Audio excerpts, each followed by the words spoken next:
Right here on this street corner was where the Osterman building was, and this was where the Juneteenth Order was issued on June 19th of 1865.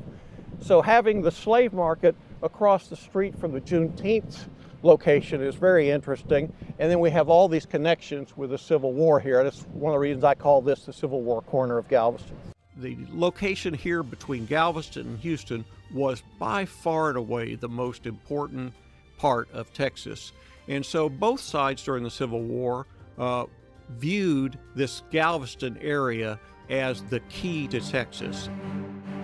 Ed Cottam is an award-winning author with many books about the Civil War in Texas, including Juneteenth and the Battle of Galveston. Be sure to check out Ed's new book, Decisions of the Galveston Campaigns, the 21 critical decisions that define the operations.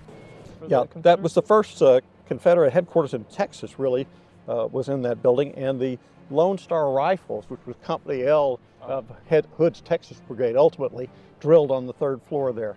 Ebenezer B. Nichols was the basically the finance arm of the Galveston Confederate effort.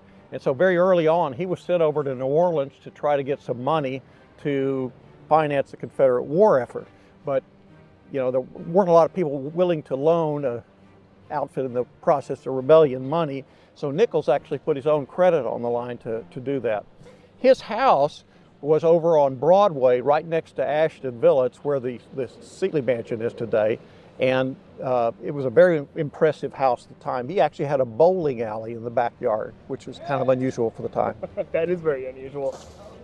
But when U.S. Grant comes here in 1880, he's a big deal, huge deal when U.S. Grant shows up. They've never had anybody, a president like that, general of the Army, huge celebrity. And when he's coming into town, everybody hears that he's coming and rushes out to get a view of him because he's a celebrity, big thing in those days. And there was a young boy who went up on the top of this building and got so excited when General Grant came, they started jumping up and down, yelling, "He's here, he's here, he's here." And he fell off the building and dislocated both of his arms and broke one of his legs. And General Grant, President Grant, of course, former President Grant, the next morning goes to the newspaper office and hears that this little boy named Sweeney has fallen off of this building and hurt himself. And they're going for a stroll, and they decide that they'll drop by Sweeney's house and commiserate with the young man and ask him how he's doing and hope he's getting along well. And they do that. And so General Grant called on the house of this poor boy just to make sure he was doing okay.